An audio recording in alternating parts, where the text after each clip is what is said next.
Yeah, he's he could be getting tested. Oh, okay. Okay.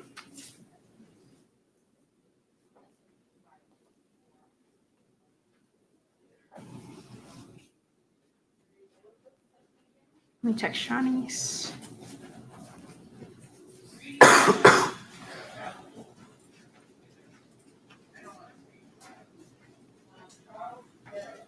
Oh, it might be Shawnee's. Hmm.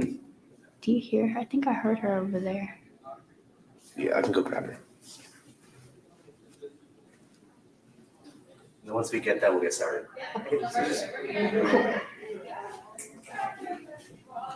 Yeah. Hi.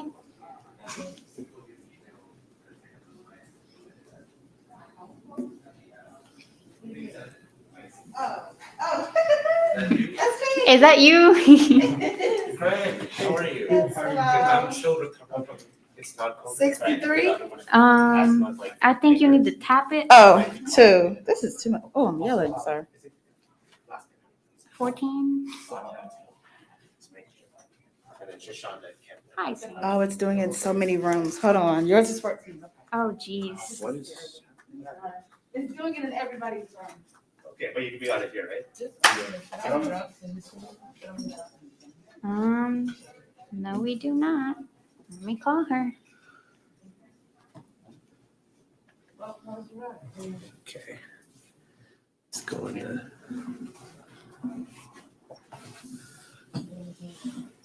Dr. Heaney, bear with us. We're just trying to make sure all technical glitches are avoided. She's Oh, muted. it's muted. No problem. No problem. I'm here hanging. Thank you.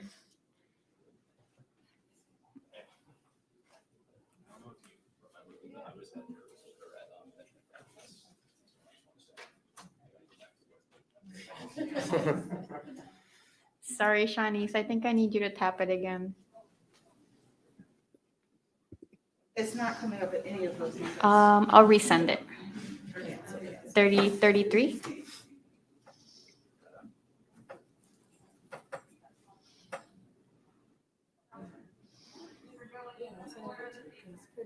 No.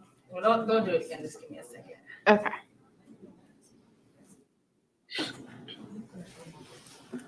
Alternatively, she could just email it to me. I could do it. That's true. Yeah, I'll do what that. it- The drive, it's in the Siege drive. So you can just Oh, log in true. your account. Yeah. You want to go to the drive? Yes. Let me. I guess if it's quicker, if you want to just like sign in real quick. Yeah, you It can. should work now. Oh. Oh, There you go. God bless. Uh-huh. Okay, so So how, the Siege drive, search for the posters. Sorry, PowerPoint. And then is the drive shared with the Siege Symposium email? You should have logged into your own email. Okay. Well, we can just look for it in the just log email. Because it's not going to be on that. How do you spell her name? SHASH. There it is. This one.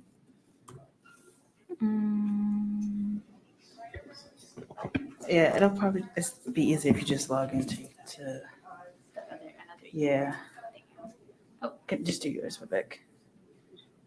Yep. Drive. Yep.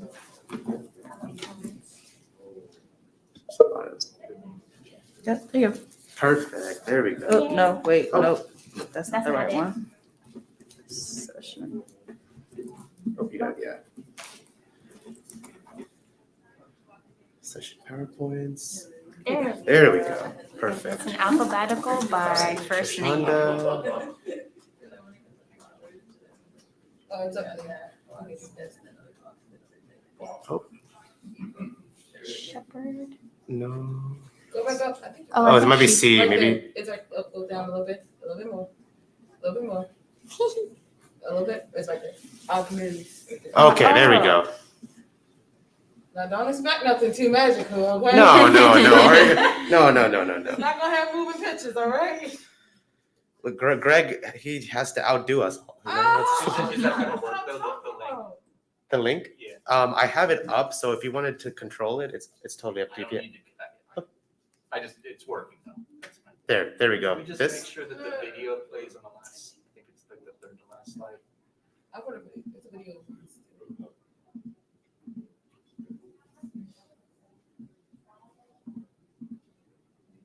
Okay.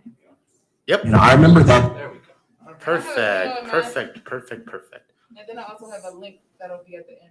Okay, I think it's the number 15 right there at the bottom.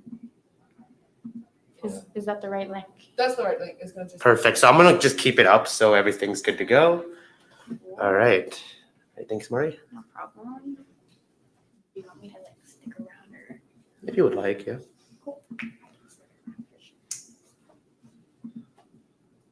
All right. Thank you, everyone, for being here for day 3, session 1B of the 8th annual University of Maryland Symposium on Environmental Justice and Health Disparities. My name is Vivek Ravichandran, and I will be the moderator for this session. I apologize in advance for my voice. I'm still recovering from a non-COVID related ailment, asthma, but I'd like to take a moment to thank Dr. Shakobi Wilson, the director of the Center for Community Engagement, Environmental Justice, and Health, for helping organize such an illustrious event. So I'm thrilled to be joined today by 3 of our panelists, including one who's joining us virtually. I want to start by introducing Ms. Shashawnda Campbell. Ms. Campbell is the Environmental Justice Coordinator of the South Baltimore Community Land Trust, or SBCLT. She's also the co-founder of the youth-led group Free Your Voice, which has helped lead to the shutdown of one of the largest incinerators, I believe, in the United States. We're also joined by, online, virtually, by Dr. Chris Heaney, who is the Associate Professor at the Bloomberg School of Health at Johns Hopkins University. He has been very involved with the development of a hyperlocal air monitor network in the Curtis Bay region, which we'll be discussing very shortly. And lastly, but certainly not least, we are joined by Mr. Greg Sautel. Mr. Sautel is the Zero Waste Just Transition Director at the South Baltimore Community Land Trust, alongside Ms. Campbell. And we are incredibly lucky to have you here today to join us to discussing the fight for equity and justice in the South Baltimore region, as well as community-centered strategies and solutions that should be implemented for a healthier, pollution-free, and more just community. So I'd love to begin, panelists, by please briefly introduce yourselves. I know I gave the audience a bit already, how you became involved with environmental justice and specifically, let's say, air quality monitoring. Ms. Campbell, can we start with you? Yeah, so I got involved when I was in high school to stop a proposal that the nation's largest incinerator was going to be less than a mile away from our high school. And we really just wanted to we'd seen a lot of health impacts in the community, and so we really wanted to figure out why that was and what they were linked to also. And so in the stopping of that incinerator, we learned that our community had, which I'll talk about also, it's just the blatant history of just disproportionate pollution that's in our community, and then also the health impacts that comes with that, and all of that station in Baltimore. So I've just been involved ever since to make sure that we can actually have a just transition to zero waste and away from burning and burying as the primary solution of dealing with our trash. Thank you, Ms. Campbell, for that. Mr. Sautel, you're next. Yeah, so it was around the same time. It was about 10 years ago in South Baltimore in a community called Curtis Bay. And I was doing work at the high school that Shashawnda went to. And that was around the time when there was this plan to build the nation's largest trash incinerator. And so the students have been forming a group to ask basic questions, and I was a part of that early process.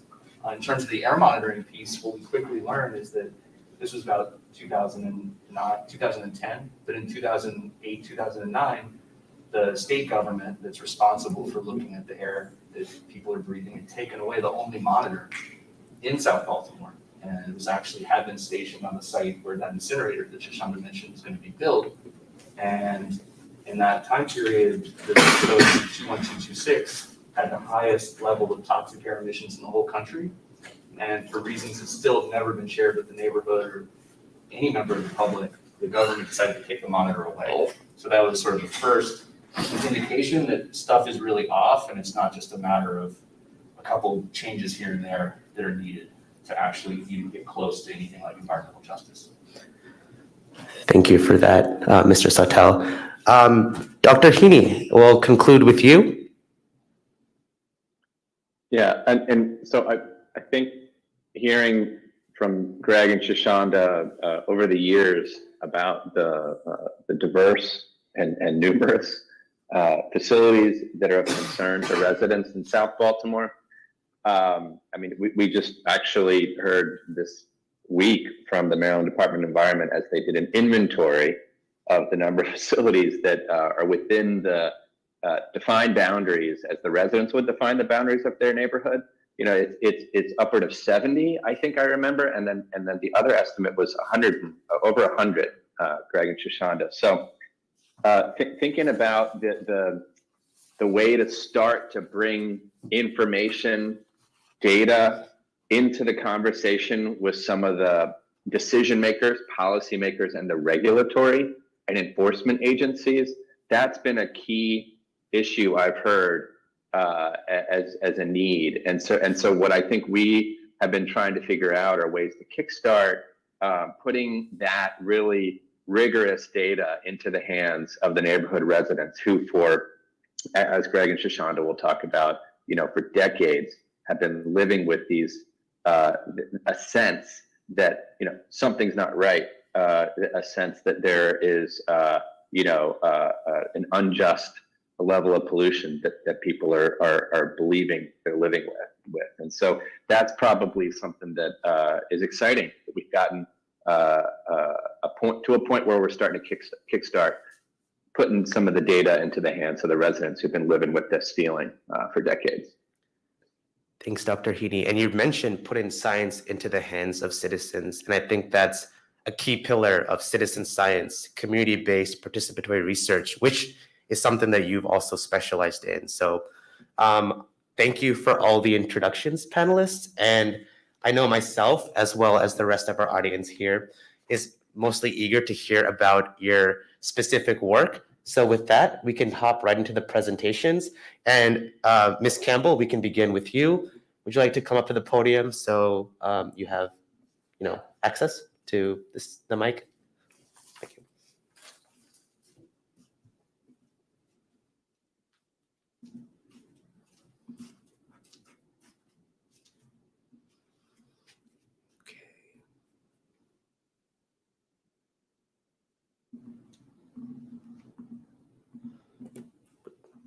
Slideshow's fine, right?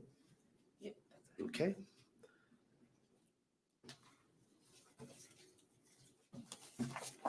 Thank you.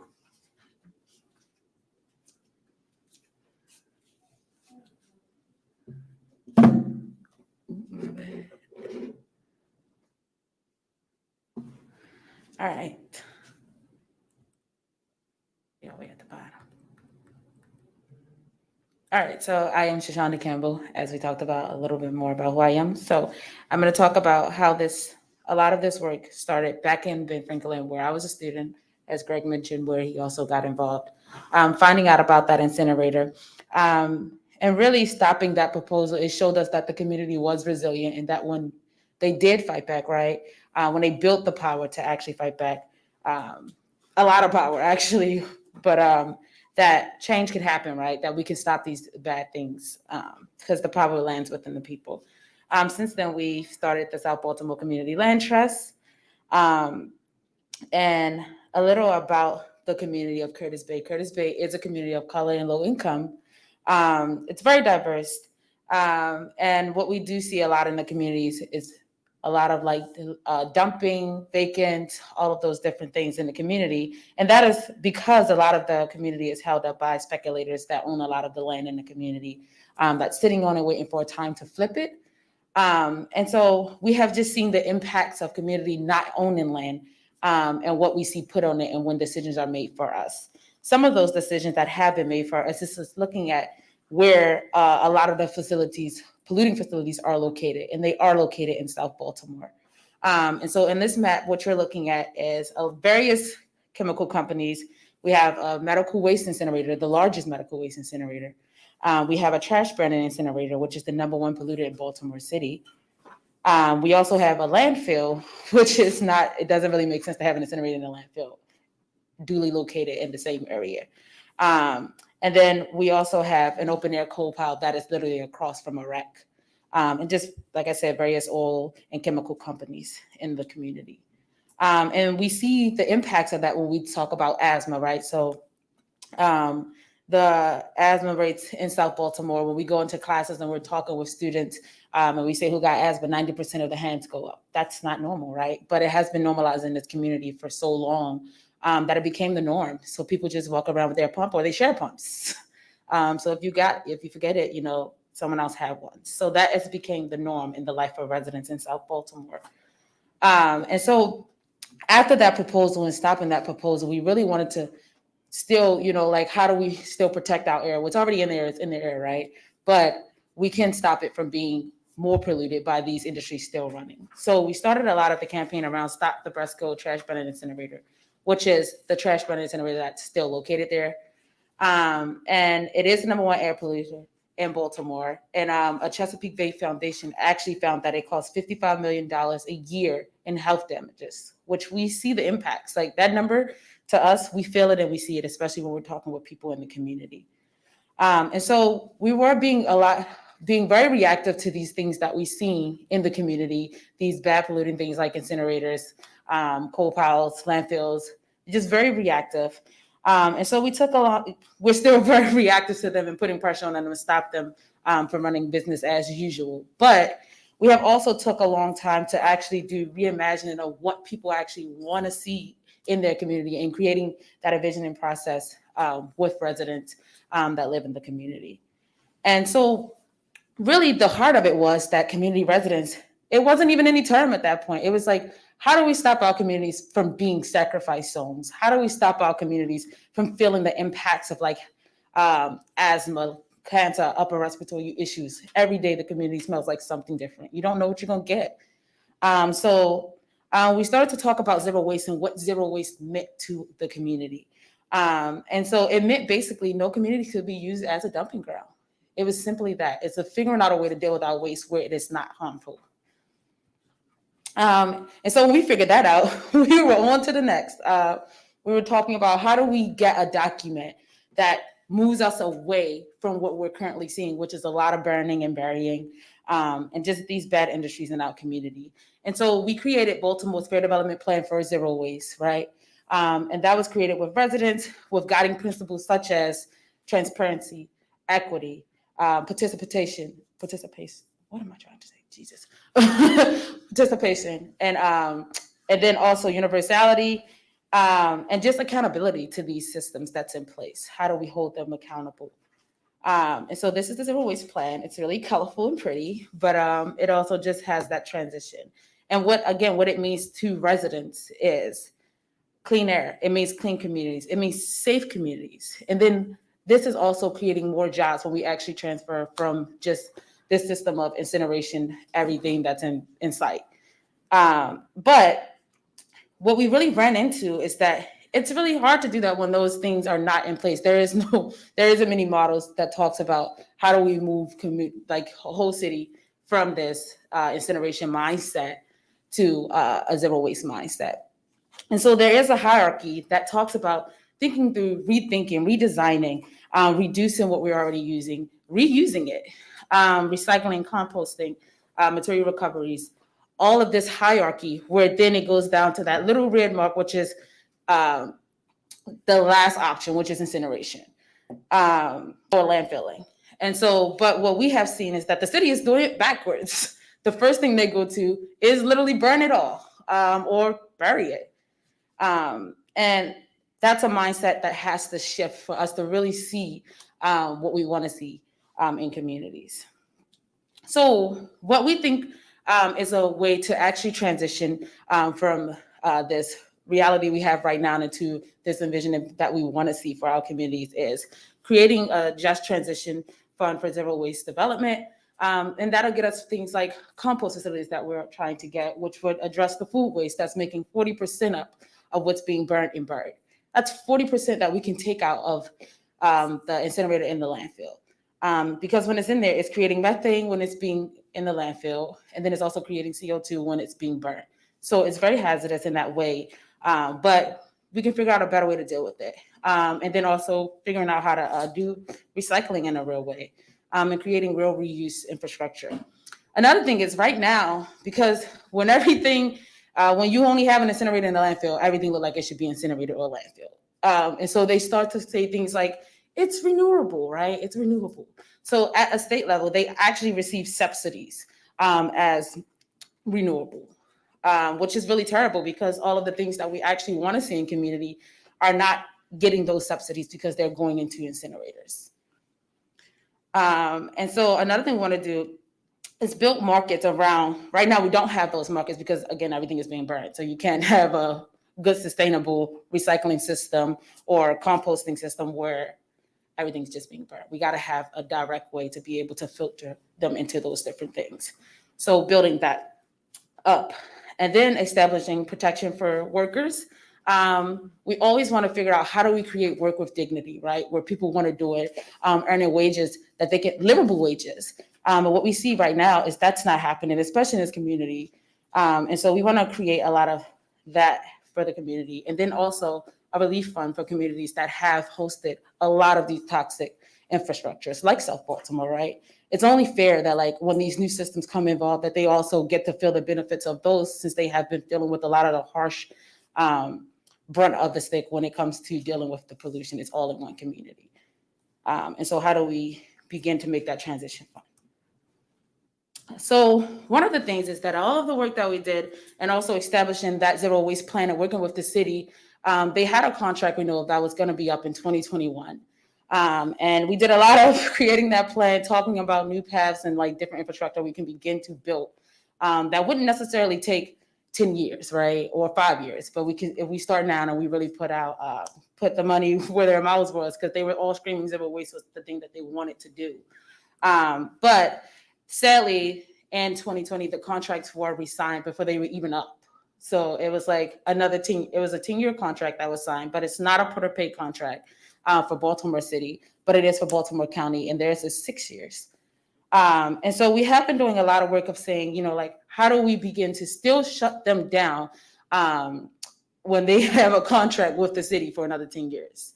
And so, again, we started with looking at how do we start to starve it so we can start taking things from it. It doesn't necessarily mean, because it's not a part of pay, that we have to keep sending them everything we produce in Baltimore.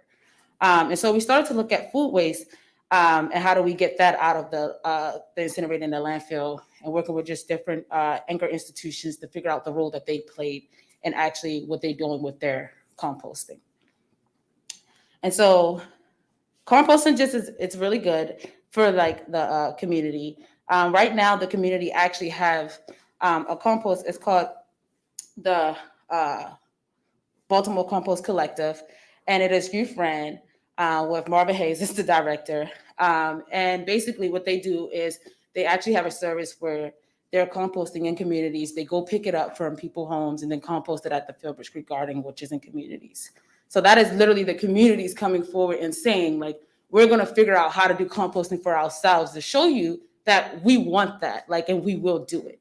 And so that is an effort that's actually happening still.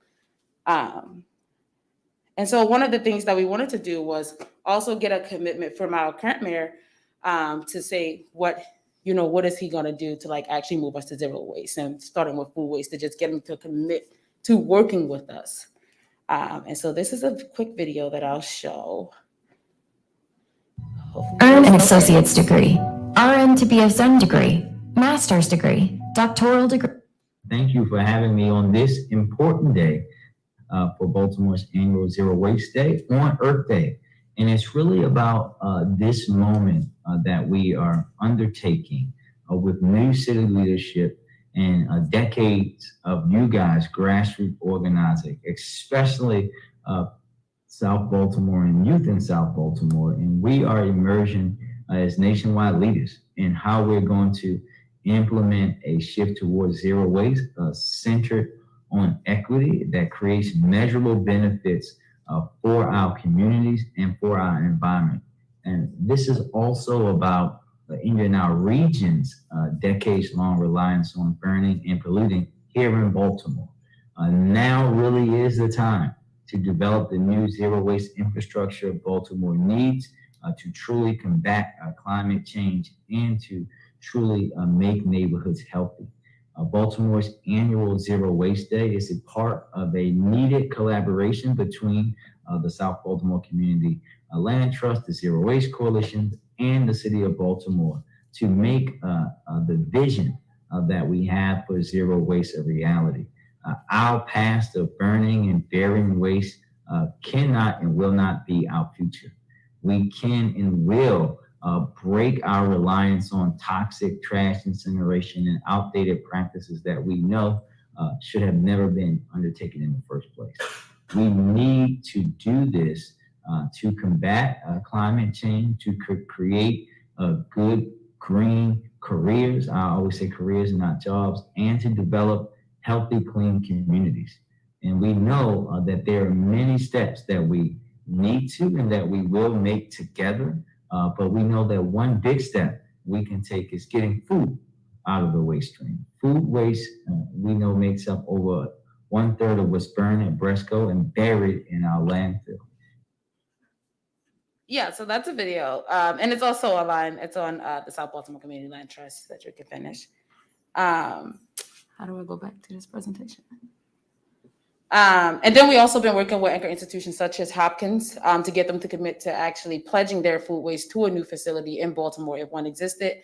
It also makes sense because the one that they're sending currently their food waste to is in PG County, which is over 40 miles away from where they are.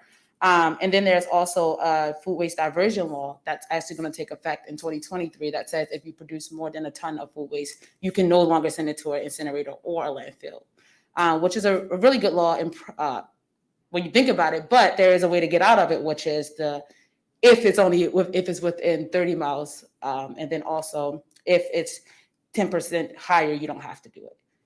And so those are ways that people can get out of it, but through a lot of conversations with the students at these institutions, they have gotten their institutions to pledge to send it there. And so it's really just working with the city to work with us to really prioritize this and leverage some of those commitments we have gotten. And then looking at land, the South Baltimore Community Land Trust owns properties in Curtis Bay, is getting land to be able to have community governance over what they want to see. Some of what they want to see is housing and new zero waste development. And so one of the things for this compost facility that we want to see in communities is that it needs a location, right? And we want it to be centered in South Baltimore. And so we have been looking at this 64-acre site that's in Curtis Bay. It's a brownfield site. And it's literally owned by the city. So we have to work with their departments to figure out how do we begin to take that land through the process to see if it could actually hold this facility. And then one last thing I want to mention is that basically what history has taught us is that there was 3 communities that was less than a mile from Curtis Bay. They were Fairfield, Wegness Point, and Hawkins Point. And those communities were polluted out. So these residents that lived there lost their homes. They lost the closeness in their communities because they all had to move.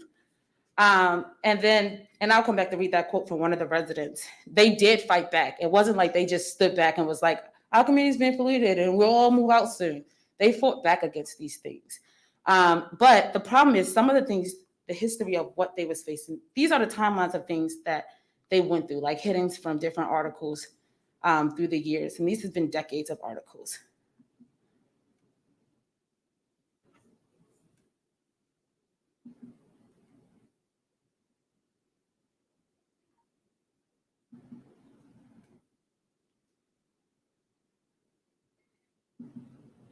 And they continue all the way up until where we are now. And recently we just had a coal explosion that happened in Curtis Bay.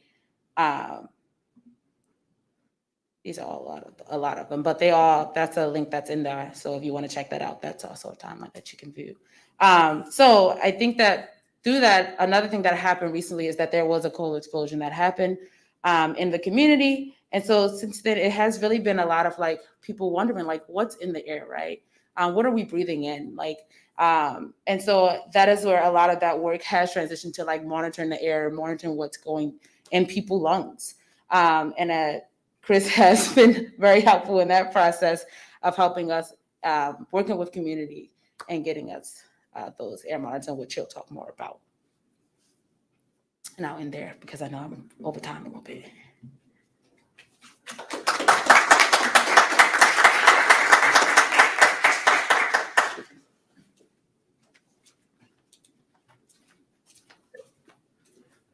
Vivek, do we want to do questions now, or do we want to?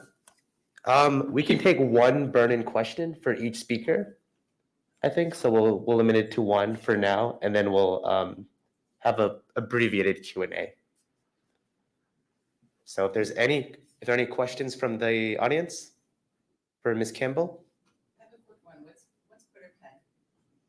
A quarter pay contract is basically where you have to give them a certain amount of material. So that's what it is. And if you don't have one of those, you can just give any amount that you want to give to them.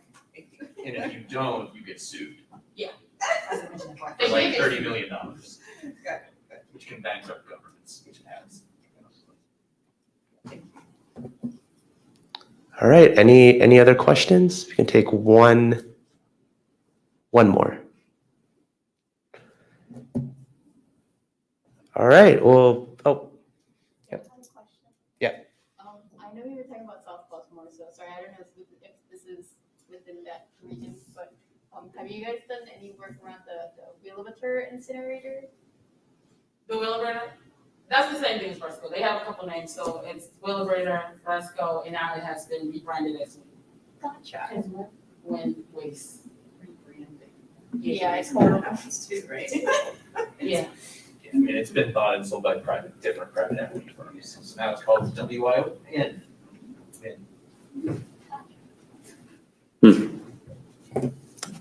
All right. So next up, I believe we're going to Dr. Heaney.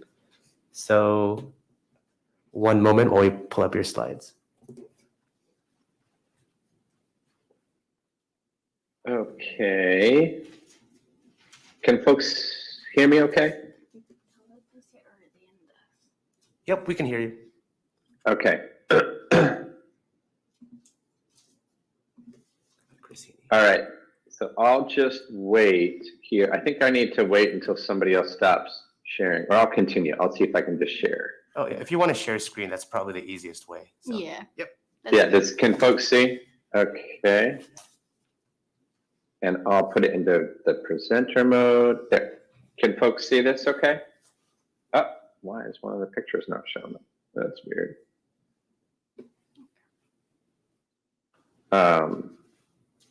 Okay, well, funny.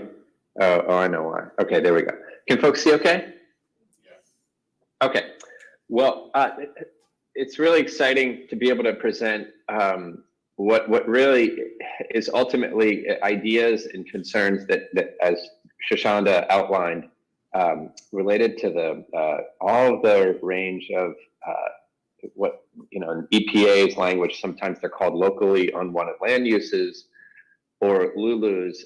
These are industrial facilities that don't support the vision of fair, safe, and just redevelopment that the community has. And it's just amazing to see such an elegant and strong vision for redevelopment around all of these systems and structures that are connected to create the conditions in South Baltimore and Curtis Bay. And here I'm going to talk just about air quality, but I'm just going to say that this is beyond just air quality, right? This is about all of the media, all impacts on air, water, soil, sediment that the community has concerns about. And today, I think we have a real nice kickstart success story to get at the ideas of the cumulative, all of the sources together, but also thinking about specific sources and what's an approach to air monitoring that's grown out of capacity on the ground by the residents and could be sustained and ultimately could be run and handed off to the residents as an approach to keep ongoing assurance of air quality in their community as their vision unfolds. And, hopefully we will see success over time with the zero waste movement for fair development. And so this is an approach that could sort of sustain and be carried over all of that. And right now here, we just see things like the coal dust that people see accumulating on their surfaces of their windows, outside their home, inside their home, on the hands here, this black dust that they see and they live with for decades. And then here, just we're going to sort of talk more specifically about this approach around the CSX coal terminal on the right. So we have a partnership. It's a community-driven air quality monitoring partnership. It was kicked off by the Community of Curtis Bay Association, South Baltimore Community Land Trust, and it had been ongoing and a topic of discussion for a long time. But the thing that really catalyzed it was, I think, as Shashawnda and Greg mentioned, the explosion on December 30th of just this past year, during the holiday period. Could you imagine? The holiday period is a time to try to be with family and reflect. And then the residents of South Baltimore and other residents were rocked by this massive explosion at the CSX coal terminal. Visually seeing outside their window, once they feel safe, once they're not sure what's going on, they feel safe to go outside, seeing clouds of smoke, and trying to find answers. And so the South Baltimore Community Land Trust had always been reaching out to us, myself and others at the Johns Hopkins Bloomberg School of Public Health, had always been working with Jacoby Wilson, Vivek, and others. And kind of a new thing that is really nice to see is the Maryland Department of the Environment being a partner in this and really committing. We've been meeting since sort of the late spring. The explosion happened over the holidays, and we started a series of meetings with the Maryland Department of Environment, who've been extremely engaged and trying to be a meaningful partner to help get air monitoring off the ground. And so we've been working hard and set up and worked around these goals to have a community-driven air monitoring network that would, some people say, hyper-local. It's really, that just means it's focused on the neighborhood in Curtis Bay and adjacent neighborhoods of South Baltimore, rather than having one air monitor for, say, compliance or regulatory enforcement. That's one monitor for the entire city of Baltimore. We're talking about getting an air monitoring network that's tailored down to Curtis Bay and South Baltimore. And what do we want to do? We want to try to speak and give answers about cumulative, that is all of those dozens, up to 70, 100, depending on the count of the media, air or water or soil of facilities. What's the cumulative impact of the emissions from those litany of sources on air quality and air pollution in Curtis Bay? And then we want to think about, can we use an air quality network when residents have questions about a particular facility? They want to know, is that facility, when I see something in my backyard or look out my window, is that having an impact on the air that I'm breathing? And so it's this idea of getting at source apportionment or being able to characterize the contributions of specific sources. And then we really want to work to identify ways to sustain this over the long term and eventually have it be operated and run and managed and by the residents who build the capacity to know how to technically maintain the network and check on it and see what's going on, and them pulling in the experts that they trust and believe they would like to have at the table to help with some of the conversations around decision making, where we take data and we talk to decision makers in ways that hopefully we can improve air quality in Curtis Bay. Okay, so what are we using? We're using we're taking advantage of this revolution in air monitoring sensors. There's now low-cost sensors. Typically, these Maryland Department of the Environment, EPA, federal enforcement, or federal regulatory monitoring stations can be up to $500,000 to $1 million. But they're pretty big setups, and they take a lot of technical expertise. But we have companies like Quant AQ on the left. They have a unit called a modulator. It has a solar cell and a battery pack that powers the entire monitor. At the top, you see this little cylindrical thing. It's a sonic anemometer. It tells you minute by minute wind speed, wind direction, and it links all of that data from wind speed and wind direction down into the sensors that are doing minute by minute measurements of particulate matter, large particles PM10, smaller particles like PM2.5 and PM1, and then gases, which are part of EPA's criteria regulatory air pollutants like ozone, carbon monoxide, nitric oxide, dioxide and carbon dioxide. And then, so that's one of our anchors, is this modular unit. And then we have others, like for black carbon, we have this company DS Tech that has a really nice, similar deployable with a solar cell and the other thing is these uplink all the data through a cellular signal, not a resident. We don't need to have a resident who has Wi-Fi. So that's a huge concern in terms of the capacities and burden in communities within environmental justice movements, is that not everybody has Wi-Fi.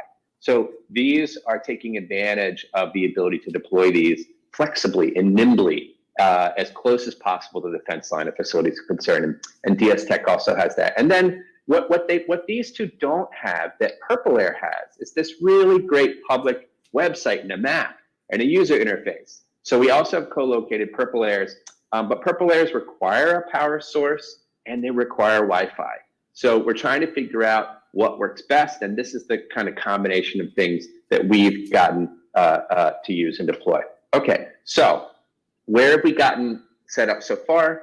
Here, we've mainly been focusing, as you can see, Curtis Bay off to the west of the CSX coal terminal here. To the north would be sort of the direction towards the Wheelabrator, Westport, Cherry Hill, and then Baltimore City. Across this peninsula, across the jetty, is the Fairfield Wagner's Point that Greg and Shashawnda mentioned. So we have these monitoring locations numbered from least or shortest to farthest distance of the CSX coal terminal. 1, 2, 3. We've got 2, 4, and 5 on top of each other here in the neighborhood. And then 6 is a background site. It's the site where SBCLT is getting a lot of traction on their vision for redevelopment. It's their lot where they do a lot of arts, community events, staging for some of the ideas around composting, and just generally, it's what you might consider in the neighborhood, but a less impacted by industrial development right at the fence line. And then we have the Fairfield Wagner's Point location here, where the community association has gotten an agreement to adopt a lot here that is in the middle of an industrial zone with petrochemical, the wastewater treatment plants right here adjacent as well. So we got started with the first monitor in June 1st. The most recent location we set up in July 13th. And we're right at the edge of the coal terminal to far away, and we're measuring all these gases and particle sizes. So here's an example of what it looks like. This is the black carbon or DS Tech Observi Air unit with its little cellular uplink here, where it's streaming data directly to a cloud and a website that we can access. And then these are the QuantAQ monitors back to back. And then this is MDE in the collaboration has put another black carbon monitor here that they manage and they own. We can co-locate all these instruments together and look at their agreement and also link the information between them. Okay, so just a reminder, we're between 70 meters to over 1,000 meters from the coal terminal. And what I'm going to talk about are just preliminary findings so far related to the CSX coal terminal, which is a big interest. And as you get closer to the CSX coal terminal, we see higher average PM10. That's the larger particle. The levels of these larger particles are increasing at our monitoring locations that are closest to the coal terminal. So that's important, a preliminary readout that speaks to the residents' concerns. Then I'm going to go over and I'll show an example of how we can bring wind speed and wind direction into this to really try to get more causal questions with respect to sources. And then continuing along those lines, I'm going to talk a little bit about the importance of ground truthing or using on the ground visual, see something, say something observations that we can then link back to the air pollution profiles that we have going all the time at these locations in real time, and that whenever residents spot something, we might be able to link it to sources. Okay, so just quickly, wind speed and wind direction. Here we're looking at that PM10 level, okay? On the vertical axis, you're seeing as this goes up, PM10 levels are going high, they're getting higher, okay? And we have two colored lines here. The red line, which goes up in PM10, is when the wind is blowing downwind from the CSX coal terminal, okay? So that's when that's what the PM10 levels are doing whenever the wind is blowing downwind. So that's the red line. But it's not only downwind, but it's also downwind when the wind is picking up, okay? And so you're going up in wind speeds from 0 miles per hour, 2, 4, 6, all the way up to 8 miles an hour. The 8 is important because 8 miles per hour is in the permit for the facility or the management, ongoing management operations at the facility, CSX coal terminal. They use 8 miles an hour to say that they would have an automatic, automated triggering of a sprinkler system that would wet the coal pile.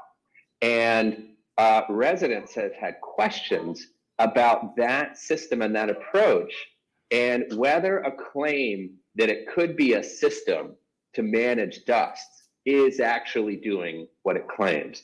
And so what we're seeing here is that there is a lot of increase in large particle sizes, PM10, at wind speeds below 8 miles per hour. We are not even, the system wouldn't even be triggered yet here in an automated way. But you're seeing that the PM10 levels are going up significantly here. And then when the wind is blowing from the coal terminal towards our monitoring location. And then when the wind's not blowing towards the terminal, you see very flat levels of PM10 when the wind is going up, okay? That's an important preliminary finding that we're going to continue to build on and work from. But we think this is something that could be really important to inform the kind of official conversations between the CSX coal facility and what they're defining as a dust mitigation system and whether it really is having that effect or not in the community. And this has been something that's been very helpful in the conversations. Okay, I'll give an example of visual ground truthing and then talk about where we're going next. When we were out there on August 4th to 5th, some of our team members were out checking on the air monitors. And this is the view that you see looking from the air monitoring location out to the coal terminal. And typically, all you can see are the towers above this large Amazon fulfillment building, this whitish gray horizontal building, which is massive. But on this particular day, our team noticed that the pile was being built up and could be seen above the Amazon fulfillment building along the southern edge of the coal terminal. So that's here. And then when we went to another location when we're checking the network, this is what we see. This is the southern edge of the terminal, and we see the pile is being built up. That's indicative of activity like dropping off more coal or moving the coal around with front loaders. We've seen bulldozers around at different parts of the pile, moving, pushing coal up and down. And at different times when different members of our team have been out there, when this kind of activity is going on, we could see plumes of black dust emanating upwards into the sky and moving around into the sky and being carried different directions. And so what we want to try to work towards is a system where we could have eyes on these ground truth scenarios where events like this happen, and then we could backtrack them into looking at the same time period in the monitoring data and say, hey, was PM10 spiking during that time? Was black carbon spiking during that time? And for air pollutants that we don't think should be coming from coal, like carbon monoxide, are they low during that same time? And that's exactly what we see in this first scenario that we're starting to break down and trying to figure out, can we use visual observations and then backtrack and see if the air pollution data really makes sense to corroborate someone's claim that they are observing a fugitive dust event from the coal terminal. Can we begin to try to support it and back it up? And that's exactly what we see here with spikes in PM10, hourly average levels going up during that time when we were out there, black carbon going up really, really high. One of the highest points that we see over this sort of end of the week, weekend time period where the average is quite low. So clearly an event that loaded black carbon into the air. And then carbon monoxide is just generally kind of dancing around at what you might say is sort of a background level, not spiking during that time period. So this is really one example of what we think could be powerful data that we could bring into the conversation that could start to answer the questions of the residents and corroborate some of their claims over time. So we think the next steps are we want to sustain this air monitoring network at the current locations, add in new locations in more areas of Curtis Bay and South Baltimore. We've got a really great opportunity conversation where we might be able to get agreement of utility locally to put these air monitors in kind of if we can create a universal way to mount these. We might be able to just mount these on utility poles that we spot that are strategic and located close to the fence line of facilities of concern. And then ultimately the goal is to try to transition this over to the community and have the community run it as a part of a zero waste institute to monitor and fair development, and for them to be able to track and see improvements in air quality over time. We also want to try to get at some of the residents who've reported malodors over the years, as Greg and Shashawnda have just like the explosion, when they reach out and they say, what can we do? What can we measure? There's also been other events where it's been chemical releases that have had very unique malodorous profiles. I seem to remember, 5 years ago, there was a chemical release that was almost like a fishy smell. And then with the wastewater treatment plant in the landfill, hydrogen sulfide, volatile organic compounds, and ammonia are also very important. So that's something we want to add into the capacity of this. We also want to get some trail cameras set up, or GoPros, something that would be those eyes to ground truth in a time-stamped way, that then we can go back and say, when the cameras pick up some event, a release, a visual plume, could we go back into the air quality monitoring data and then link that to source, specific source apportionment profiles. We also have a settled dust approach where we collect settled dust off of public sidewalks and road signs that we analyze for metals. And we think that could also help get at a signature of elements and metals from coal dust and other facilities of concern like the incinerator.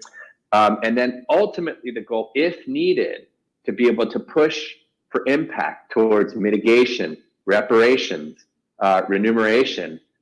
We can link all of this approach and this hyperlocal monitoring network into an actual EJ and health study.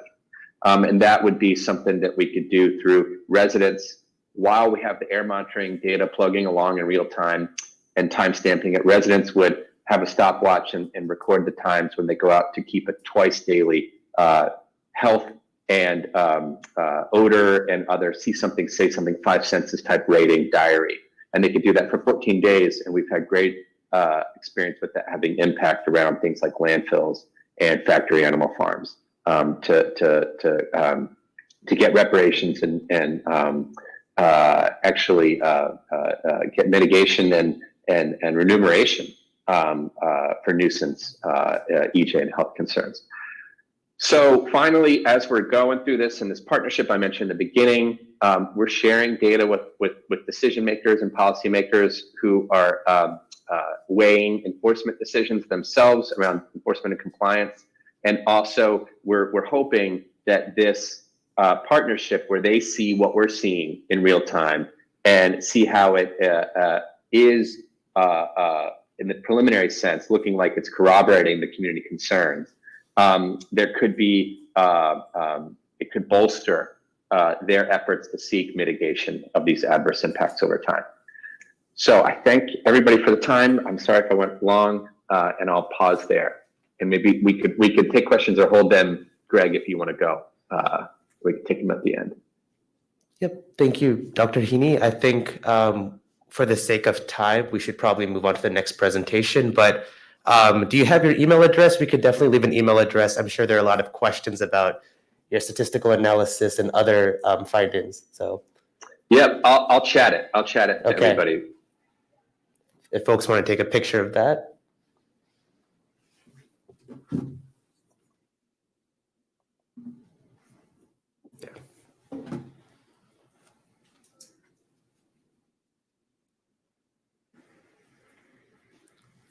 All right. Thanks, Dr. Heaney.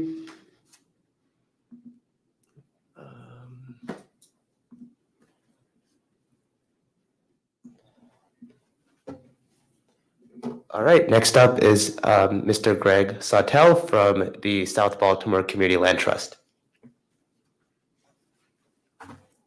Thanks, Vivek, and thanks everybody for being here. Let's just scroll back. All right, so I'm going to try to take a little bit of a step back. You've seen Chris just gave a great sort of in-depth look at one of the tools that we're building. Can everybody hear me okay? Okay, so one of the tools and approaches, Shashawnda gave the really incredible overview. I just want to come back to the way we're working to ensure that this remains a community-driven, community-governed, community-owned effort, but try to give you a sense of what we're up against and how, I mean, I think you're getting a sense of what we're up against in terms of 100-year plus history of environmental injustice that has just created so many impacts, it's impossible to really even get your head around all of them. So what do you actually do when you're in that situation in order to build the kind of power that's going to maintain and accumulate over time to result in concrete material benefits to residents at the end of the day, that is clear from the perspective of residents, that residents are the ones who are driving this forward, understand what's being done, is building capacity, et cetera. And it's not easy to figure that out.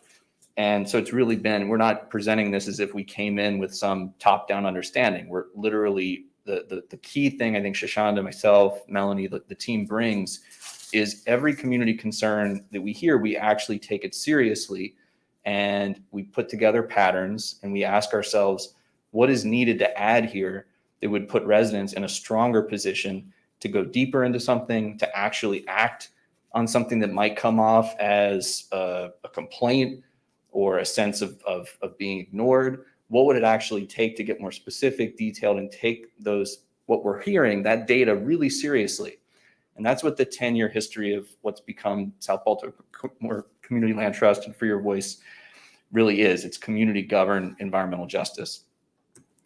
So we're in the ongoing process of expanding our toolkit. And again, it's all coming from when you take concerns, visions, ideas seriously, and then you say, well, what would it actually take to get more energy and capacity to act on this stuff? What's the set of tools? And this is not comprehensive, but this is some of the main tools that we are contributing to and we're building, we're facilitating. So the first is the Community Land Trust itself. That comes out of, you heard from Shashawnda, being confronted with the plan to build the biggest incinerator in the country, having no meaningful input into that process.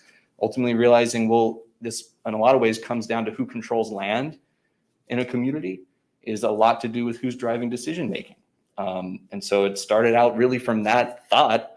We didn't even know what a community land trust was. Ultimately, through multiple years of development, the land trust became a tool that we decided to try to build to add that to the mix, to then say, well, if we had a community land trust, how would that advance not what to do, but the ability to take on more of that kind of work of community-led, community-owned development.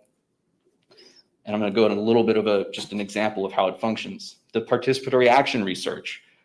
This is sort of the ongoing way that For Your Voice, the group that Shashawnda started at the high school and others, is now part of the curriculum at the local high school, where students get college credit along with Towson University as a partner, and in the work that Dr. Heaney just described. Really, a lot of the work that Chris is doing originated from questions that students at the high school level were reporting on or asking on their daily walks to school. Right? That's really the most basic level of information that's leading to these more elaborate kind of expressions and uses of these tools that Dr. Heaney just described. But it really starts at the level of residents raising questions or meeting with older residents who describe actual work experiences. One that just going to share really briefly is just yesterday when we were out, a man actually worked in a facility called Alcalac at the time that was manufacturing chemicals that were sold to Iraq and Iran during the conflict in the 1980s that were used to do war crimes. And he worked at this facility, and he had no idea what was going on, and it was just instant. I literally met him for the first time, and within 10 minutes of hearing that the community is actually open to listening about environmental injustice, shares the direct experience at the workplace of what that meant in his life. So then what do we do with that information? And that's, again, the point of building this set of tools, is if we don't have the tools to do anything with it, it sort of goes nowhere. If a community is empowered with a real set of tools, we can't predict where that information is going to ultimately lead, but we know there's a chance that it's going to find its way towards something contributing in the overall direction and the arc towards environmental justice. Worker ownership. None of the businesses, the 70 facilities of concern, are owned by workers or meaningfully controlled or governed by workers or community members. It's a fundamental piece. As fundamental as community land ownership is worker ownership and control of businesses. We ask ourselves, if workers and community members were majority governing these facilities, would they be doing the things that they're doing? Would we be having approaches that are centered on burning and burying next to neighborhoods? Can't say definitively. Again, it's not determining the outcomes, but it's saying we would trust that if we have workers and residents in positions of control within firms, within entities, that we would have much better outcomes in terms of health and environment, and more pro-social and societally beneficial work would be done. So we work to develop that and contribute to it. And then finally, this is a lot to do with both building some leverage and formulating from the level we're working on, which is really place-based, really local, but to realize that if we're trying to get more of the good stuff that we're trying to do, it really does take broader policies at the city, state, and federal level. So how do we translate the action on the ground into policy formulations that can then, sort of generalize what we're doing and make it more doable in other places, and also empower residents with the ability to take direct legal action. We have a coal explosion. Part of that is regulatory reform, but part of that is how do you get direct remediation for residents that went through that. So we're not going to have time to go through each of these pieces, but just want to pick a couple of them. So first is this community land trust piece, the community land ownership. Land trust might be an unfamiliar concept to folks, but try to really boil it down. By its definition, it is governed by, and you have to put it into practice, but the structure calls for 2/3, so a majority of governance are residents in the community. So you have community resident governance control, not advisory, actual governance. It's all hinging though on community land trust securing subsidy. So in a market like Curtis Bay, where you have 60-70% renters in units that are unaffordable, but could be paying very affordable mortgages on properties, it takes a tremendous amount of subsidy to actually do that. But the land trust is, through agreement and our bylaws and our mission, is to provide housing that's affordable to folks at 50% area median income and below. Another key feature, land trusts maintain affordability of properties for 99 years that's then renewable. So we say permanently. Nothing's ultimately permanent, but it's as permanent as we get in terms of affordable housing. All the subsidy that's raised and created to make affordability and retain it is kept in the neighborhood through a shared equity agreement with residents. And finally, it's a mix of building individual and community wealth. And it orients a growing number of residents towards agency and saying, what's our vision and how do we act on it for the health and sustainability of a neighborhood. So in practice, in Curtis Bay in South Baltimore, we have hundreds of blighted vacant homes. The cost of rehabbing these exceeds their current market value. So the cost of rehab is anywhere between $100,000, $200,000, depending on the condition. Properties aren't selling for more than $150,000 in the neighborhood. And so what we end up with are speculators, as Shashawnda described, buying and holding them, or doing really shoddy work to fix them up, renting them at high prices with indoor air quality issues, et cetera. And then you have community members not building wealth, usually leaving after a short period of time when they realize how terrible the conditions are. So we have a lot of churn in the neighborhood, and we have perpetual blight. So, there's really not a lot of magic to this other than if we have the community governance piece in place, what you need in order to actually make this work is between $50,000 and $150,000 in subsidy per property, so that you fill the gap between land trust doesn't make cost of materials cheaper because we're the nice people. The cost of materials is still incredibly high. You get the subsidy, you pay what it pays to do a good quality rehab, and then the subsidy lowers the cost of acquisition to the home buyer. So that's the way it works. So if society wants to do this, we need to find ways to put lots and lots of money to do it in time before what's happening in South Baltimore right now is there's a lot of market speculation because we have Port Covington, a development that received $500 million in government support in order to facilitate that kind of development. So the race is on if the community can raise enough subsidy to secure enough land under community control to have a chance of maintaining affordability. Right now, we've got about 20 25 units under development. I won't go into details so I can keep moving, but ultimately hundreds of millions of dollars in subsidies needed for this model to go to scale. The worker ownership piece. So right now, our waste sector in Baltimore is dominated by basically two main entities. It's a publicly owned landfill, the Quarantine Road landfill, and a privately owned waste incinerator. It's where the bulk of materials are going. First, most of them go to the incinerator, they're burned, then the ash goes to the landfill and is filling up the landfill. We also have a recycling program that's municipally run, but the processing takes place at a privately run facility outside of the city by Waste Management, which is the largest player in the whole waste sector, and they're the largest private landfill owner. And the quality of the recycling processing, in our minds, reflects that the business imperative of Waste Management is to feed landfills, not to run robust recycling processing programs. One example that really jumped out at residents in the community is the issue of glass.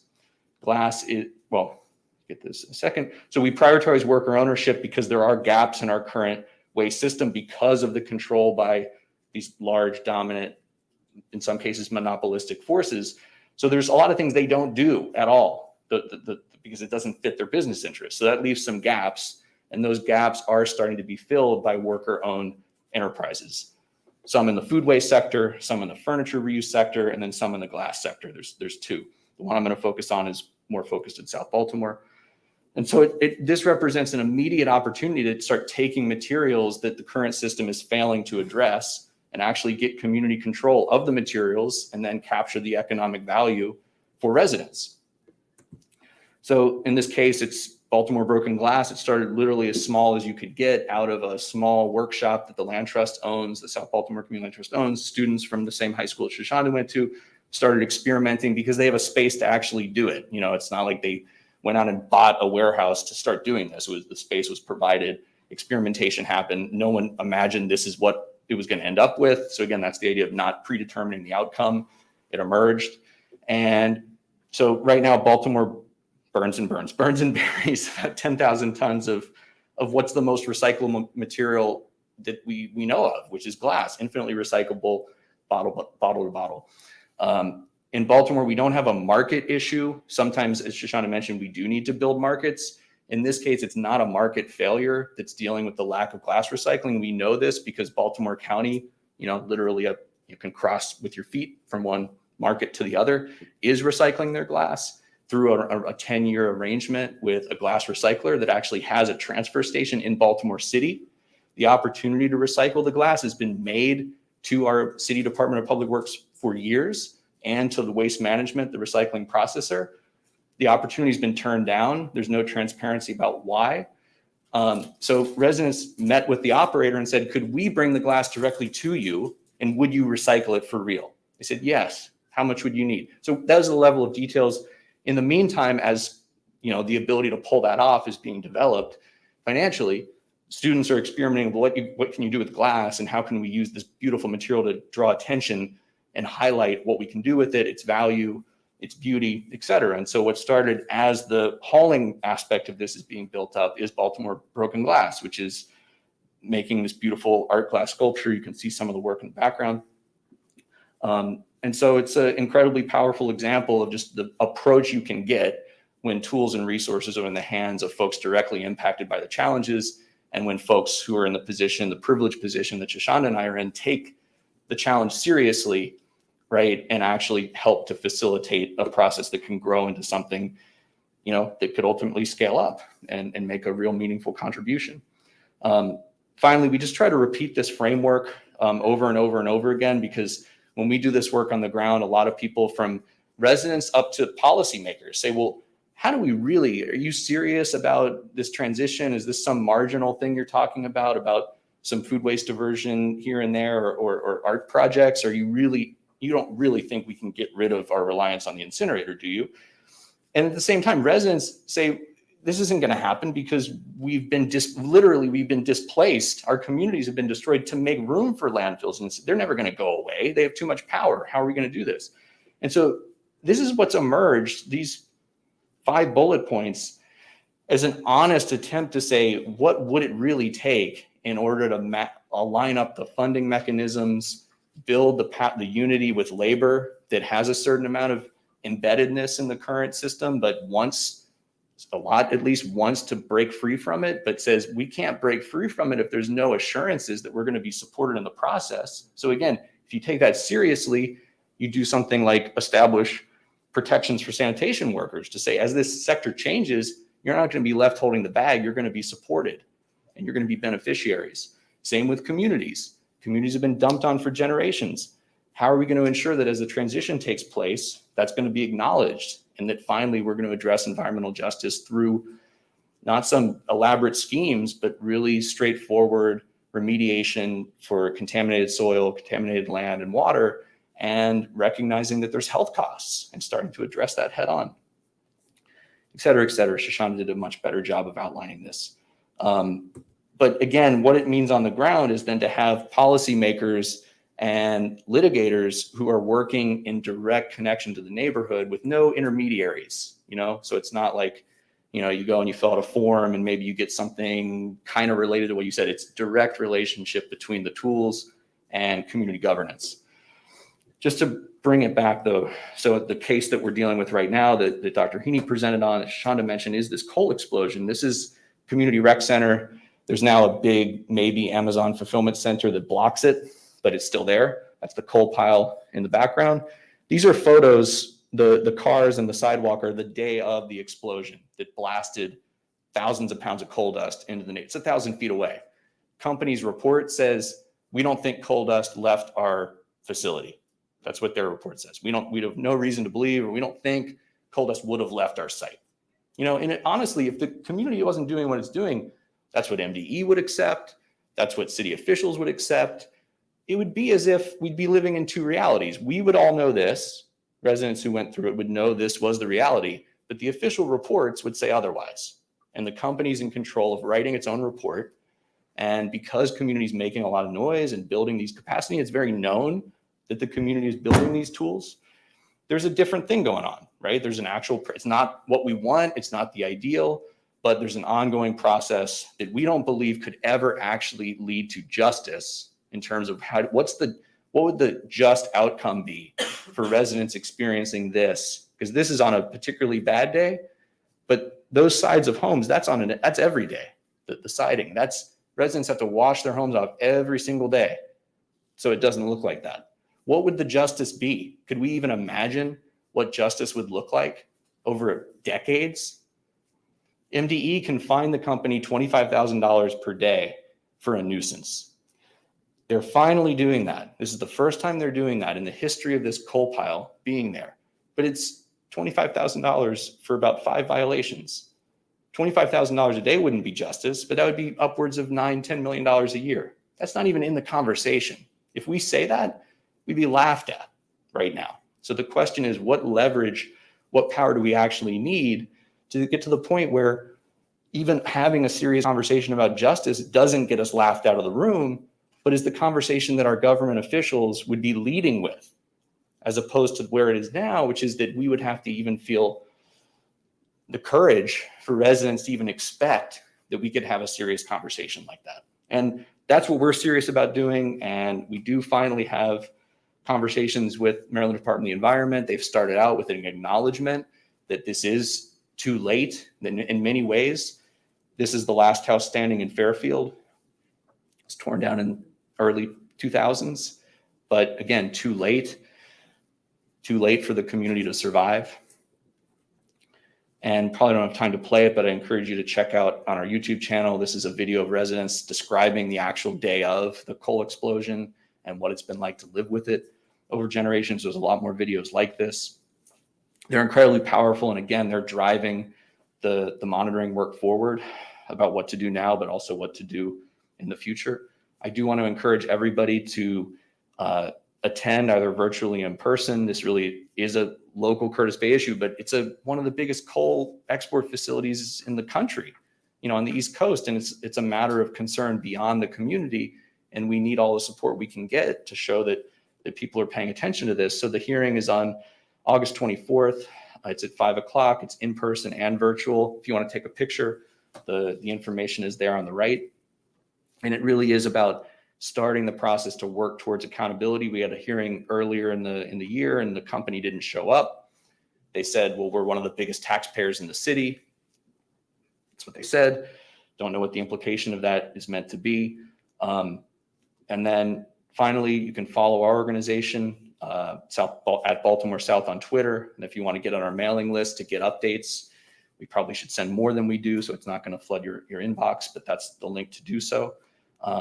And I want to be super corny closing out, but we do feel like this is about building a force in order to have a chance of getting anywhere close to environmental justice. We're not there yet, right? But we are just trying to contribute, from being on the ground. And we don't think that Curtis Bay is unique in terms of the quantity of stuff that we're dealing with, but we don't think it's unique in terms of there being residents to trust, to put belief and trust and power in the hands of. We think every single community has that.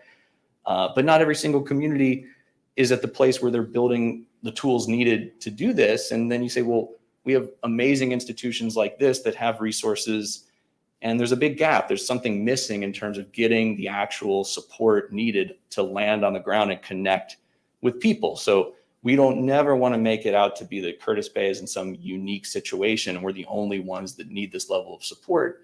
Ideally, this set of tools would be available freely to use and to figure out and explore in every neighborhood, and they'd be provided and they'd be publicly financed. We're not in that case. This is all a mix, a hodgepodge that we have to put together, and it takes a ton of time. But just want to leave you with is we want to say that, again, this is not something unique. This is what we think we should all be striving to do in our communities in our own way. It's not the same set of tools. This is our set of tools. So thank you very much, and we appreciate being able to share.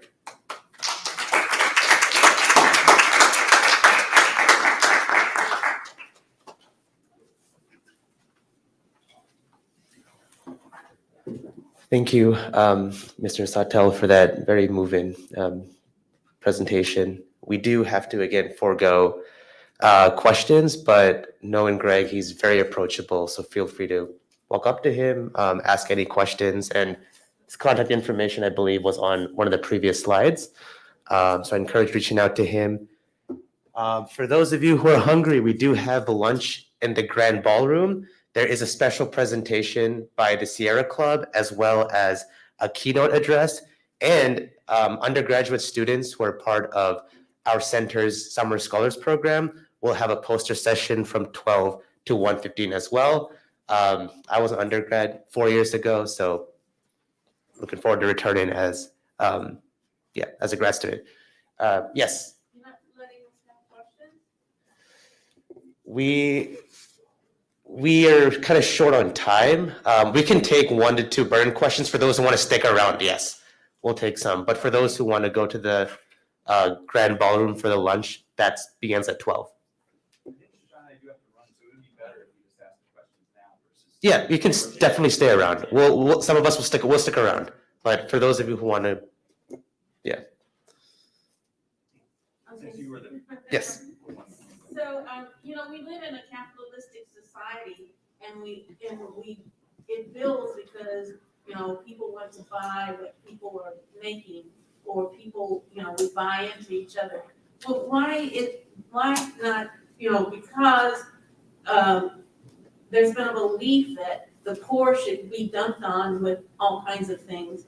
Why not then bring it out if this is a capitalistic society that we want, then the sharing of all the pollution should be taking place. As opposed to, let's just go take care of this area, but make it a thing where you're pushing that, okay, if this is what our society has decided we want to live in and how we want to, just make sure that you get the coal in your area also. And make sure that those kinds of ideas are being pushed, as opposed to, let's just take care of just this area because it's, it's been polluted. But we are in this capitalistic society, and people have bought into this is how we do business. Domino Sugar, everybody loves sugar, but, they had an explosion of something going on I mean, so we're tied into it, and yet we're not sharing the problems of it. And I think the sharing of the problems, and once that's being done, more action to stop and make changes will be more realistic. I mean, like the approach of just going after, or taking care of Curtis Bay or something like that. I hope it came through that the approach here is to say head on, it's fundamentally wrong to have 70 facilities all concentrated in one area. The problem we have now is, you're right, is there's no law against doing that. So every single one of these facilities is treated as an individual. So if we want to, and that is what residents want, nobody says we want this concentration of industry here. Beyond that, residents are like, we know that there's an element of this, is that this system we have requires there to be sacrifice zones and dumping grounds, and even people who are made to feel like they shouldn't expect anything else. Like, that's what this system is, that's on the back end of it. So I hope it never came through that. I mean, that's what we're trying to disrupt, but I just agree with you 100%. And if I could add just really quickly onto that, is that what we see, even if it's, the reason why we're doing this hard work of coming up with alternatives and really working to form them is because if it's not Curtis Bay, it will be somewhere else, right? And so we're not building those alternatives to say that you don't have to burn, you don't have to burn, you can recycle, you can compost, you can create these different markets. Then another community of color and low income will be the sacrifice zone once Curtis Bay is polluted out. But why can you promote the idea that, it's the wealthy people who are helping to create and buy and make sure that it's in existence, then their share should be, point that out, always, be bringing that to the table along with the fact that, there's a project. I mean, I just, kind of spin it on its head about how, of the approach on it and the idea, because, Roland Park is the folks there are making sure that, all of this that has to take place, then their share should be the pollution of it. Just at least publicize that. Yeah, and I think we also think that, even in a human rights perspective, is that it's a human right to breathe clean air and have clean water. And I think that's, sadly, I think that doesn't stop with just poor communities. I think that also is encompassed in their communities too, that we wouldn't want to pollute any communities because we don't have to do that. That's not the system we need to create. That's not that's not the solution. I think that we're going for because we want to create alternatives to make sure the living happens. Oh, no, take your question. Yes. Yes, gentleman in the back. Yes. Yeah, my name is Joe James. My company has been brought to Baltimore by the Exelon Foundation Climate Change Investment Initiative. And we have a process by which we plant these very special crops that go from 0 to 20 feet in 6 months. They capture lots of carbon dioxide from the atmosphere, but their roots are also very good at extracting problematic substances out of the soil. Sokovia has asked me to talk to you guys to see if we can collaborate with you. I'm a company, small company, I'm not worker owned, so are you flexible enough to have relationships with allies that might not be worker owned institutions? Absolutely not. So, I'm kidding. Can we sit together at lunch and talk a little bit more possibly? Yeah, and there's a particular issue that is just shooting off in my mind, which is that there's a serious prospect of getting the 2 main roads that run through the neighborhood that are currently one-way diesel truck routes converted to 2-way.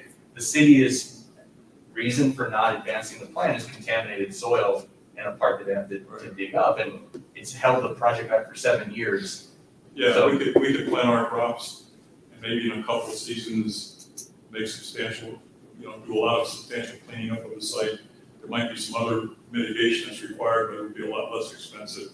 We could figure out how to collaborate to do that. Yeah.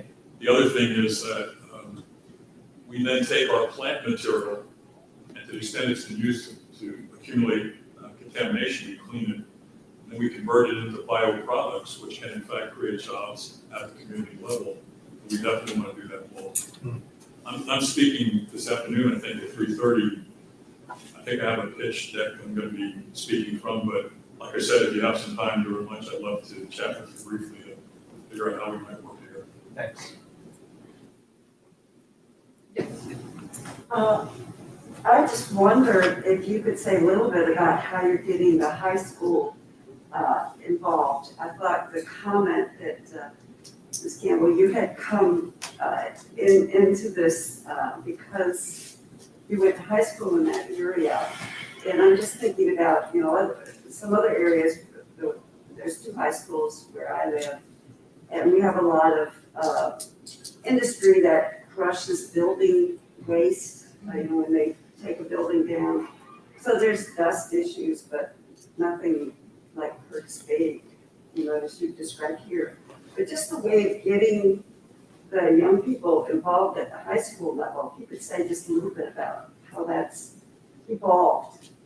Yeah, and I think Greg spoke to it a lot, is that when we do go to high school, since graduation and everything, we have like a class that's particularly works on issues that the students see, and they get to say what those issues are. A lot of times it still is like environmental impacts in housing, and then they get to literally spend that whole year working on that. So they get to work on like the lot that we actually did. That was just in one of those pictures. They actually got that lot, so they get a lot of calling, a lot of research.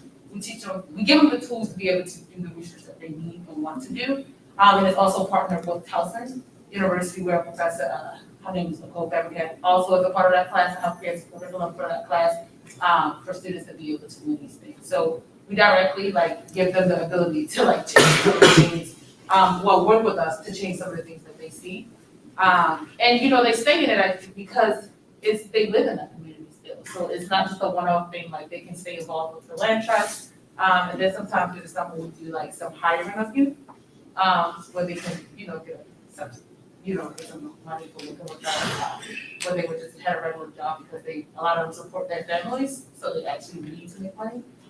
So many issues, but the students get to work with us directly, and work directly on that in the youth. The only thing I would add is just don't assume that something already isn't happening.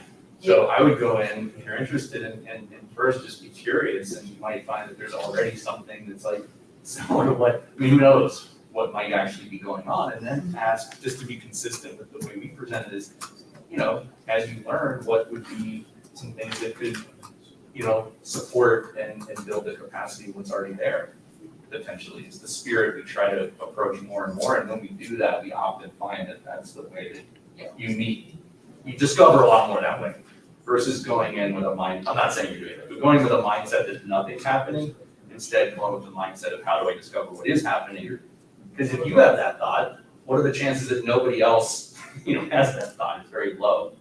That's the way we try to approach it. Yeah, and there's usually a lot of different green teams and stuff like that they have that we also try to work with them. Or I know Baltimore County actually they did the school was working on composting and they got composting throughout their schools. So students can make big impacts, right? You just gotta believe in their vision. And so we don't go in to shape that. We go in to help guide them to get whatever they want to get. Yes. This might not have any clear answers, but the thing that I really admired is sort of the focus on transparency and reciprocity, and developing a community culture within the community that is that allows the community to have buy-in. Is there a specific measure or something that you guys have found particular success with in terms of allowing the community to interact with other stakeholders that may have more power in a way that is equitable? And doesn't allow that disproportionate concentration of power to overwhelm their participation. Is that something that you guys, is there a specific measure, some specific means of establishing a communicative dialogue that has helped with that, or? Yeah, we always try to get residents to tell their own stories, because that's the best model, rather than retelling their stories. Or and so even with the CSX investigation into that whole car that had that explosion, we wanted it to be where residents can come in themselves, and then it's not always they're not always told. A lot of them don't have like internet and things like that. So then we do the job of like going and doing outreach, telling them like this hearing is happening. And then like if they can't make that, they might do videos like the one that Greg just posted up. So we allow them in like, of course, in any way of capacities that they have, to actually still be involved. And then make sure that stories are actually. So it's different because the community has a lot of other issues. So like a lot of them are working a lot. And so even getting down to some of these hearings is a hard thing. And so, yeah, we just try our best. It's a really good question. It's a great We think about it a lot and we try not to overthink because then we maybe do weird things. But basically, it's like, we try to send it, and we just say this pretty overtly, probably because of our history. When we got started, the community association that we're now a part of literally didn't let people in.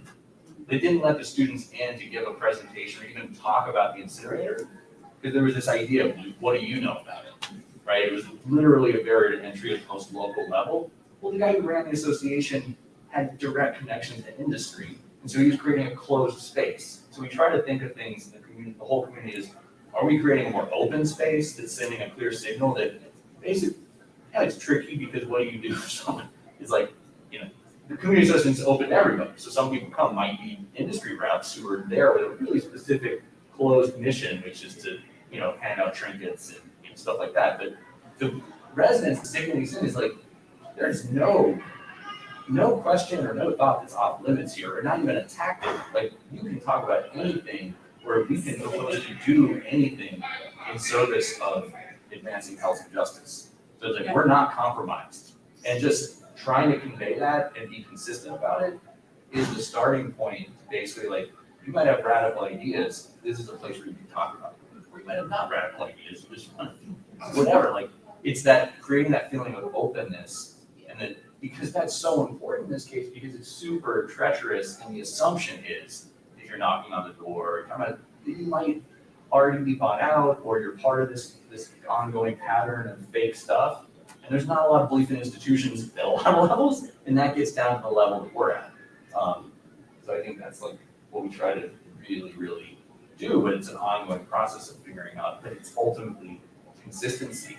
And if you show up once and you have a good conversation, it's following up and learning more about the person, and there's really no substitute for building an authentic relationship.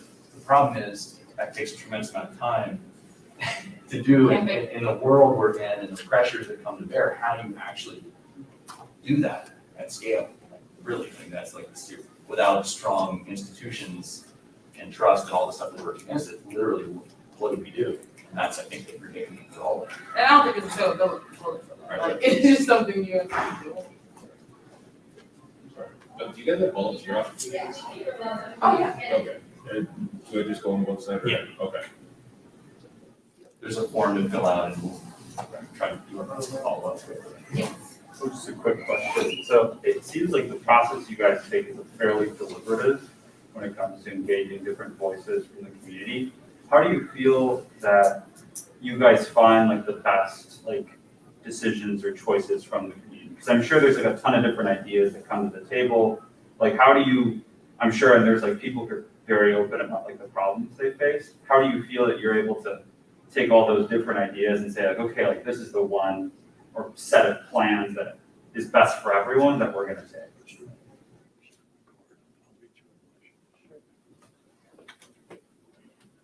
Yeah, and I think that basically for those type of things, we always work with, so we start off with guiding principles, right? What is it that people want to see? We start off with a vision, right? And then we create different pathways with residents. So it's like, how far are you willing to go, right? And then like residents are saying like, what they're willing to be, whether that's legal stuff, you know, then we try to play that part of like figuring out how do you actually do that legal stuff that you're talking about? Because, you know, they might not have time to actually go do all of that research and do all that because they gotta work. And so what we do is create a space again for them to be able to tell those, and then we go multiple pathways. So like this is the air monitoring work is one of the paths, and that's dealing with like the quality of that. Then we also have like people that's more excited about like the incinerator. So we have a lot of like actions over there, or people that's like talking about housing. So we have the land trust for them to be able to. We start to divide ourselves in a way that they will come to whoever they're trying to like whatever they're working on to, and then they become a part of that space, to be able to value whatever they say. And then we allow them to actually, not allow, that's one word, but just, them to actually not only like come to us and tell us to do it, but like work with us to figure it out, because we're all just learning. We're just regular residents, and so we always stay at that same level. And I guess there's two big examples or a couple. Sometimes the focus finds us, like coal explodes. That's kind of the focus finding us, but then it's how do we treat the issue in a way where it's, not, there's one bad actor. Once we try to address it in a way that's getting at the roots and that could be consistent with another longstanding goal, which is just about every need in the community needs funding and resources, and you need more accountability overall, across the board. So how do you find the focus and then approach it in a way that expands your possibilities? But a lot of it is setting up, the sandbox, if you will, where we're not determining the focus. It's we set up the conditions where more and more people, if you don't have much money, which you don't have an overwhelming number of people, which we don't, we have a core, and we've got people that are involved, then you need more of something else, and so you build the tools so that more people can be involved, and you need less money to do more stuff, and volunteers to do more things, and you're trying to get to a point where people can determine the path they want to go on. It's not determined by some central, group. But it's a really good question. How do we end up finding a focus like zero waste or like vacant housing versus other things? And that's a really good question that it's a little bit of an emergent process. It's sort of what starts to find momentum in that are people really going to step up in some, because with a land trust, you have to have people that are paid to do certain tasks. And I mean, so it's sort of like a process where if you get to certain threshold steps, it's a good indicator that this is something that people really are willing, because no one came in and said, we're going to build a land trust for you. We grew out of the neighborhood. That means people have to do a series of things. And if they're willing to do those, again, it's not coerced, then it's an indicator that that's a priority. So it's kind of a self-regulated thing. But I think there's probably some level of personal interest and bias with the people that are, putting a lot of time into it. And for whatever reason, I mean, it's hard to miss though if you're in Curtis Bay that the environmental injustice stuff is so in your face that there's a leaning towards those issues. That's the nature of the place that you're in versus, I don't even know what else you could. Yeah, and you can't do anything without residents. Because then it don't make no sense. We already can't do it all. So if residents aren't really willing to fight for it and go, we would never do this. The victory of shutting down that other incinerator was that residents were ready to fight, residents were ready to march, residents were ready to talk, yell at whoever. They were willing to do that, and that was how far they wanted to go, right? It's not about how far we want to go, because something we might not even agree with. It's not a personal thing around us. It's more around whatever the mission is and the goal is that residents bring forward. We are representations of them, and that's what we do. But I think the major pitfalls there are if it's largely funder driven, right? You're doing this thing because there's money to do it. Sometimes there'll be financial support to do things after they've gotten started and they get attention. That's happened for sure. But it never starts with how do we get this source of resources to do X, and then that's what we're going to determine as a priority. That's a pitfall. Pretty clearly. The other pitfall, I don't know, anything that's originating in a place, it doesn't necessarily mean it's a bad idea, but it's not an indicator of there's a level of ground support to actually make it go anywhere. And that's where so many things just hit a ditch because they originated out of some other place. And what's the reason to believe that you're going to have the capacity? And then oftentimes there's just no real concern whether the thing go anywhere or not. It's just this flurry of activity that, the way the system treats marginalized communities. It's just throw a bunch of stuff out there. Whether they go anywhere or not isn't really the concern.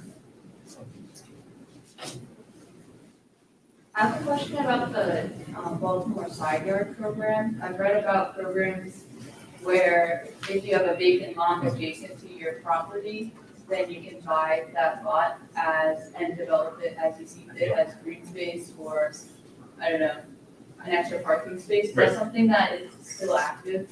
Or You mentioned that, the guy that I mentioned, the community association did that. That's how I learned about it. Oh. We battle each other, not personal enemies, but I think it's still active. I mean, that benefits if you're an existing homeowner, which is kind of skewed, and there aren't a ton of existing homeowners that also have the side lots. But in the case of a land trust, you know, that could be a way of expanding. But really just to take that question and take it into the area, like talk about would be a publicly controlled land bank, is the more comprehensive approach, like it's governed by, land banks can be really bad because they can pool land and then funnel it to big developers who aren't accountable, or a land bank, there's probably a lot of other things, but a land bank can be, you know, run by residents and communities and facilitate getting land in the hands of developers that are accountable to the neighborhood or the neighborhood. And we don't have that in Baltimore. We've got this crazy receivership process that takes years to go through to get one run, you know, and then you're still, it's a complete. Why did not some law firm start a class action lawsuit when you had this explosion at Curtis Bay for all the people who were all the local people who were impacted? Did you say why? Why didn't somebody start a class action lawsuit? That that's not happening.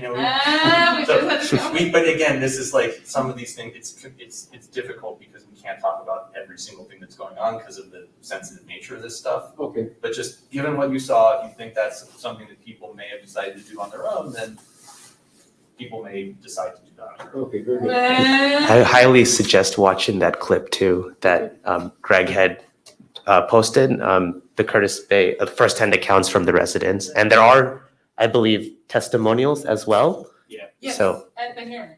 there was a hearing, yes. But thanks, I mean, you're on the same page, as a lot of people. All right. Hi, Greg. Happy to find this. My name is Drew. I'm with the Associated Press. Can I get you all contact information? Just write it down.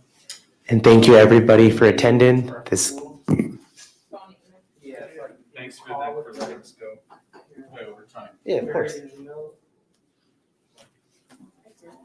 you all see anything in this, all this like funding coming from the Biden administration, most recently with the bill that passed yesterday, that could help like support what you all are doing?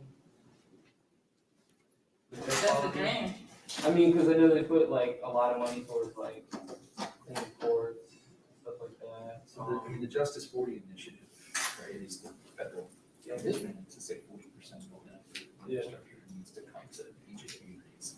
Maryland's taking a step towards that, but you know, none of it's landed. One example right now, the Army Corps of Engineers is proposing like close to $200 million. Yeah. And it's Curtis Bay's a waterfront neighborhood. Curtis Bay's cut out of the map, even though we have 70 facilities that are explosion concerns. And flooding happens. CSX had no electrical proof, blast proof equipment. That was one of the findings. So they're like big commitments, big promises, right? And there is money coming, but it's